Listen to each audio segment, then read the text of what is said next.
Hello friends, ഇന്നത്തെ എൻ്റെ recipe മാമ്പഴ പുളിശ്ശേരിയാണ്. അപ്പോൾ മാമ്പഴ പുളിശ്ശേരി എങ്ങനെയാണ് ഉണ്ടാക്കണമെന്ന് നമുക്ക് നോക്കാം.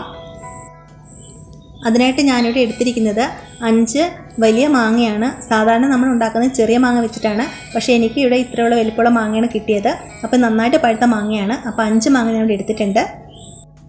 ഞാനിവിടെ ഒരു ചട്ടി എടുത്തിട്ടുണ്ട്. അപ്പോൾ ആ ചട്ടിയിലോട്ട് നമുക്ക് ഈ മാങ്ങ ഇടാം. ഇനി ഇതിലോട്ട് പച്ചമുളക് കീറി വെച്ചത് ഇട്ട് കൊടുത്തിട്ടുണ്ട്. 2 വലിയ പച്ചമുളകാണ് ഞാൻ 4ആയിട്ട് കീറി ഇട്ടിട്ടുണ്ട്. നിങ്ങൾക്ക് കൂടുതൽ എരിവ് വേണമെങ്കിൽ കൂടുതൽ പച്ചമുളക് ചേർക്കാം കേട്ടോ. ഇനി ഇതിലോട്ട് കറിവേപ്പില ഇട്ട് കൊടുക്കാം. ഇനി 1/2 സ്പൂണോളം മഞ്ഞൾപ്പൊടി ഞാൻ ഇടുന്നുണ്ട്. ഇനി കാശ്മീരി മുളക് പൊടി അല്പം ഇടുന്നുണ്ട്. നിങ്ങൾക്ക് കൂടുതൽ വേണമെങ്കിൽ ചേർത്ത് കൊടുക്കാം കേട്ടോ. ഇനി ഉപ്പ്. ഇനി നമുക്കിത് വേവിച്ചെടുക്കുന്നതിന് ആവശ്യമായിട്ട് വെള്ളം ഒഴിച്ചു കൊടുക്കണം. വെള്ളം ഒഴിക്കാം. മാങ്ങയുടെ മുകളിൽ നിൽക്കുന്ന രീതിയിൽ വെള്ളം ഒഴിച്ച് കൊടുക്കാം. നന്നായിട്ടൊന്ന് മിക്സ് ചെയ്ത് കൊടുക്കാം.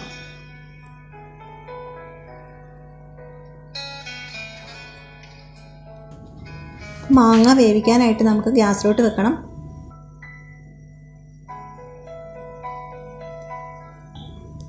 മൂടി വെച്ച് കൊടുക്കാം. മാങ്ങ വെന്ത് വരുമ്പോഴത്തേക്കും നമുക്ക് അരപ്പിന് ആവശ്യമായ സാധനങ്ങൾ എന്തൊക്കെയാണ് വേണ്ടതെന്ന് നോക്കാം. അരപ്പിനായിട്ട് ഞാനിവിടെ ഒരു തേങ്ങയുടെ പകുതി ചിരകിയത് എടുത്തിട്ടുണ്ട്. പിന്നെ 4 പച്ചമുളക് വേണം. ജീരകം 1/2 സ്പൂൺ വേണം. വെളുത്തുള്ളി 7 അല്ലി എടുത്തിട്ടുണ്ട്. അല്പം മഞ്ഞൾപ്പൊടി എടുത്തിട്ടുണ്ട്. നിങ്ങൾക്ക് എരിവ് കൂടുതൽ വേണമെങ്കിൽ പച്ചമുളകിൻ്റെ എണ്ണം കൂട്ടാവുന്നതാണ്. ഇനി നമുക്ക് വേണ്ടത് തൈരാണ്. 1/2 ലിറ്റർ തൈരാണ് ഞാനിവിടെ എടുത്തിരിക്കുന്നത്. താളിച്ചെടുക്കാനായിട്ട് കടുക്, ഉലുവ, വറ്റൽമുളക് 3 ചെറുതായിട്ട് കട്ട് ചെയ്തത്, കറിവേപ്പില എടുത്തിട്ടുണ്ട്. ഇനി മിക്സിയുടെ ജാർ എടുത്തിട്ട് നമുക്ക് അരയ്ക്കാനുള്ള തേങ്ങ ബാക്കി ഐറ്റംസ് എല്ലാം ഇട്ട് കൊടുക്കാം. ഇനി അരച്ചെടുക്കുന്നതിന് ആവശ്യമായിട്ട് നമുക്ക് വെള്ളം ചേർത്ത് കൊടുക്കണം.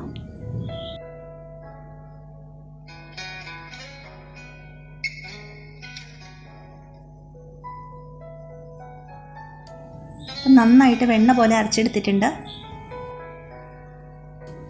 ഇപ്പോൾ വേവിക്കാനായിട്ട് വെച്ച മാങ്ങ നന്നായിട്ട് വെന്ത് വന്നിട്ടുണ്ട്. ഞാൻ ഇടയ്ക്ക് ഇതൊന്ന് ഇളക്കി കൊടുത്തായിരുന്നു. ഇപ്പോൾ ഒരു 6-7 മിനിറ്റ് ആയിട്ടുണ്ട് ഇത് വെച്ചിട്ട്. അപ്പം നന്നായിട്ടൊന്ന് വെന്ത് വന്നിട്ടുണ്ട്. ഇനി നമുക്ക് തേങ്ങ അരച്ച് ചേർത്ത് കൊടുക്കാം. ഒന്ന് മിക്സ് ചെയ്ത് കൊടുക്കാം. ജാറിൽ അല്പം കൂടി തേങ്ങയുണ്ട്. അതുകൂടെ നമുക്ക് കുറച്ച് വെള്ളം ചേർത്തിട്ട് ഇതിനകത്തേക്ക് ഒഴിച്ചു കൊടുക്കാം. നന്നായിട്ട് നമുക്കൊന്ന് മിക്സ് ചെയ്ത് കൊടുക്കാം. ഇനി അരപ്പിലെ വെള്ളമെല്ലാം വറ്റി ഒന്ന് കുറുകി വരണം. അപ്പം വെള്ളമൊക്കെ വറ്റി നന്നായിട്ട് തിളച്ച് കുറുകി വന്നിട്ടുണ്ട്. ഒരു 6-7 മിനിറ്റ് ഞാൻ തിളപ്പിച്ചിരുന്നു. നന്നായിട്ട് മിക്സ് ചെയ്യാം. ഇനി നമുക്ക് എടുത്ത് വെച്ചിരിക്കുന്ന തൈര് ചേർത്ത് കൊടുക്കണം. ഗ്യാസ് ഓഫ് ചെയ്ത ശേഷം നമുക്ക് തൈര് ചേർത്ത് കൊടുക്കാം.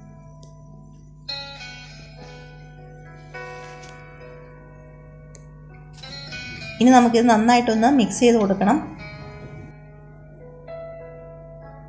ഉപ്പുണ്ടോ നോക്കട്ടെ. ഉപ്പ് കുറവാണെങ്കിൽ നമുക്ക് അല്പം ഉപ്പ് ചേർത്ത് കൊടുക്കണം. ഉപ്പ് കുറവാണ്, അപ്പോൾ നമുക്ക് അല്പം കൂടി ആവശ്യത്തിന് ഉപ്പ് ചേർത്ത് കൊടുക്കാം.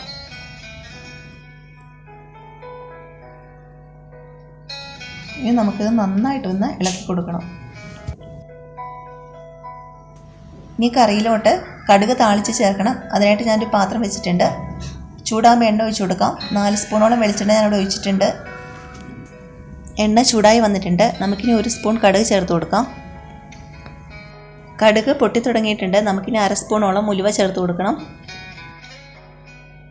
ഇനി അരിഞ്ഞു വെച്ചിരിക്കുന്ന ചെറിയ ഉള്ളി ഇടാം.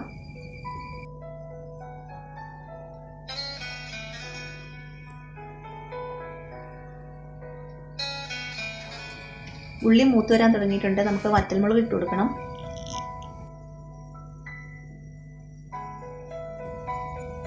കറിവേപ്പില ഇടാം.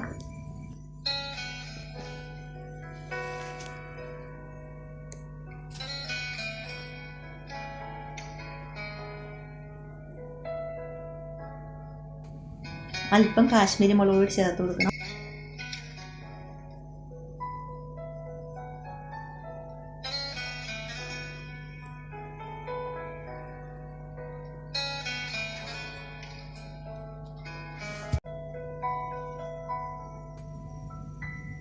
താളിച്ച് ഇതിനകത്തേക്ക് ഒഴിച്ചു കൊടുക്കാം.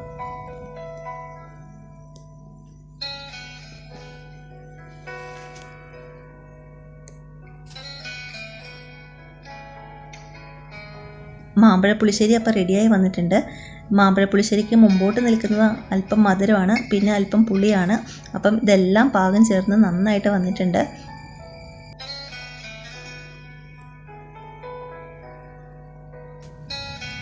അപ്പോൾ കറി കാണുമ്പോൾ തന്നെ ചോറ് കഴിക്കാൻ തോന്നുവാണ്. അപ്പോൾ നിങ്ങളുടെ വീട്ടിൽ മാമ്പഴം ഉണ്ടെങ്കിൽ തീർച്ചയായിട്ടും നിങ്ങളത് ഉണ്ടാക്കി നോക്കണം.